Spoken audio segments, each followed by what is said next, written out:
You're watching Bill on Bankruptcy. I'm Lee Pacchia. I'm joined now, as always, by Bloomberg News bankruptcy columnist Bill Rochelle. Be sure to go and read his daily bankruptcy column. It's available on BloombergLaw.com, and it's also on the Bloomberg Terminal. Bill, welcome. Good to see you. Good day. So our top story, it's something a little bit different. It's statistics. You have some interesting numbers indicating that Delaware is becoming the dominating court for the reorganization business for this year at least, much at the expense of New York. Can you fill us in the details? You're right. I had sensed, beginning earlier this year, that Delaware was getting the lion's share of the cases. But I have to give thanks to my colleague, Alec Rosens, who publishes the daily Bloomberg Bankruptcy and Reorganization Brief. He ran some statistics, and Lee, they are eye-popping. Last year, 2012, New York and Delaware were pretty much dead even with what I'll call significant Chapter 11 cases. That is to say, 11s with more than $50 million in assets and debt. So last year, it was 24 of these big cases in New York and 23 in Delaware, basically a dead heat. This year, guess what? Delaware so far has 48 cases. That's more than twice last year, and that's really at the expense of New York because New York's total dropped to 10.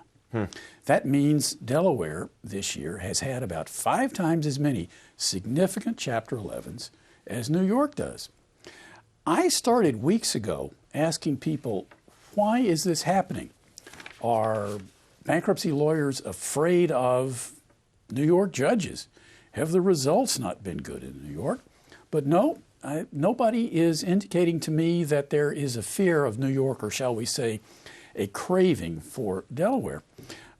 Best I can figure is, based upon what people tell me, albeit I'm somewhat skeptical, is that the companies that are filing this year just don't have enough connections to file in New York. Then on the other hand, we had an opinion by bankruptcy judge Chapman in the Patriot Coal case where there was a company that had precious few connections with New York, and she sent that one off to Missouri. Lee, I must say, I don't really know what's going on here. I don't know what the reason for this is, but I do suggest that if it keeps up, if New York commands virtually all of the significant Chapter 11 cases, I think they're going to kill the golden goose because that's going to catch the attention of legislators. It's already catched the attention of bankruptcy lawyers all over the country who are lobbying like crazy to try to change the rules on venue. So I hope for the sake of people who practice in Delaware that something happens so that some of these cases get distributed elsewhere in the country. There are substantial economic considerations at play here. I mean, it matters for the local legal economy if Southern District of New York or Delaware or other competing jurisdictions get a lot of large Chapter 11 cases. Isn't that right? Absolutely right. There are several thousand people in Delaware who live and work there based upon the bankruptcy economy. If that changes, it's going to hurt. I suppose the best thing you can say for Delaware right now in terms of keeping its primacy in bankruptcy is that the Delaware senators, likely as not, would put a hold on any bill that would try to change the venue system. And we're going to jump to the case of the week. This time, the U.S. Supreme Court has agreed to hear a third bankruptcy case this term. Why did they take on a third case when they already have 2 important cases on the docket for argument in January? Seems like a lot of bankruptcy on the minds of the Supreme Court. You're right. And this is a seemingly innocuous case. It's called Clark versus Ramaker. The seminal question in this case is whether or not an inherited individual retirement account is an exempted asset in bankruptcy. This is twice nothing as far as bankruptcy is concerned, Lee, because I bet you there are not 5 to 10 people a year whose lives and bankruptcies will be affected by the outcome of this case. I believe, however, it is a seminal case on the limits to the plain meaning doctrine. Here's what it's all about. I'd say about 2 years ago, the Fifth Circuit had the identical case.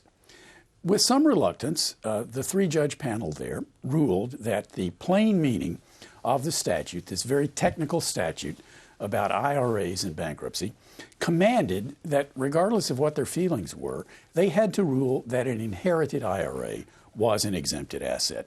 The same issue this year went to the Seventh Circuit in Chicago, and Chief Judge Frank Easterbrook simply wouldn't have anything of that result. He gave some nodding recognition to the plain meaning of the statute, but then most of his opinion was an economic analysis of what this IRA represented. To him, it represented disposable income, and his view of bankruptcy law is that this kind of disposable income, regardless of the plain meaning of the statute, is something that should go to creditors, not be retained by the bankrupt, and so therefore he held that this inherited IRA was not an exempted asset. This case really squarely puts in front of the Supreme Court the question of at what point do you stop reading the plain meaning of a technical statute and rather try to assume what Congress would do in a similar circumstance? Because I dare say that if you today put the issue before Congress about an inherited IRA, they would probably almost unanimously vote that they should not be exempted. But this is a very technical statute, which basically says that if the IRA falls within the parameters of what the IRS code permits, it thereby automatically becomes an exempted asset.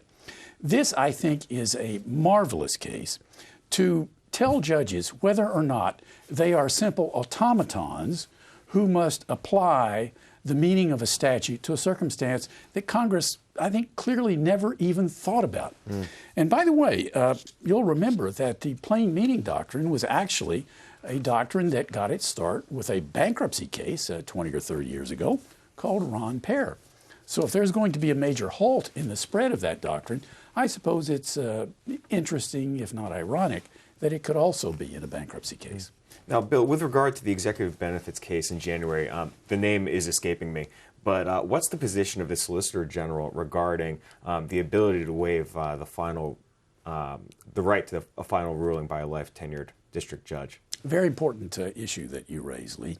Executive benefits is the case that will decide whether or not the right to have certain kinds of state court issue or state law issues decided in a or by an Article III federal district judge can be waived or not. The Solicitor General filed a brief in that case and said that yes, waiver is very much possible. Not only can you explicitly waive the right to an Article III federal district judge, but you can also waive that right by your conduct. In other words, by keeping your mouth shut. Interestingly, a group of law professors filed an amicus brief in which they said, yes, you can explicitly waive, but you cannot waive by conduct. This is a hugely important case, Lee, for the Supreme Court and actually for the federal courts in general, because it is in a way only modestly to do with bankruptcy. The big deal is this, Lee. If the Supreme Court finds that you cannot waive the right to an Article III district judge, that, my friend, is going to blow up the system of federal magistrate judges. And believe me, federal district judges depend mightily on the magistrates who sit in the same courthouses. And that, frankly, Lee, is interestingly enough what all of these briefs are about. They talk about bankruptcy, but almost with as many words, they talk about the magistrate system and how this ruling could destroy the magistrate system as we know it now. Big stuff. The American Bankruptcy Institute funded a study on bankruptcy recoveries after the law was revised way back in 2005 to make bankruptcy less accessible. Bill, tell me, have creditors fared better or worse since the law changed?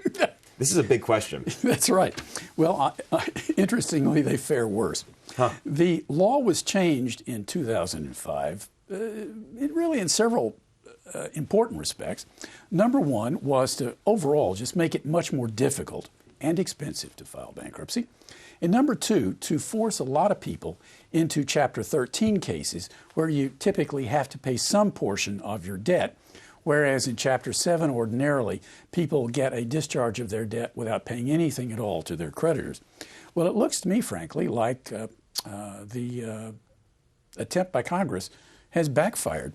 A law professor wrote a very interesting study in which she concluded that the recoveries in Chapter 7 and Chapter 13 cases declined materially, or to use her phrase, statistically significant amounts, after the incorporation of these changes in the bankruptcy code.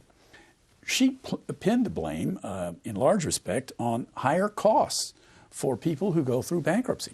She cited a study in which the average fee for a Chapter 7 has risen by almost $500, and the fee for an average Chapter 13 case has risen by almost $700.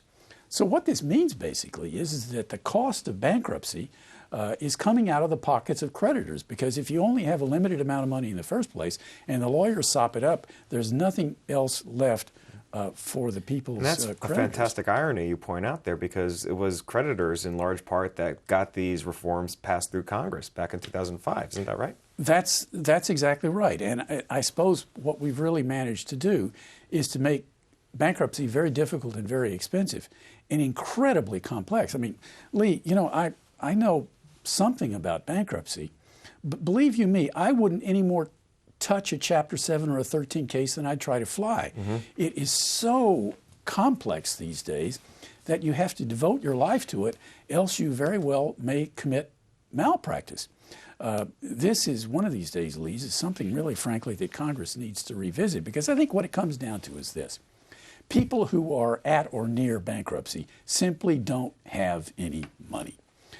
Creditors are not going to get paid hardly anything at all, no matter how you write the law. So an effort like this ends up ultimately being fruitless. But on the other hand, maybe it's good for lawyers, but lawyers alone, because they are the only ones, I suppose, who have profited by this great revolution in 2005. Wild stuff. Bill, thanks for that.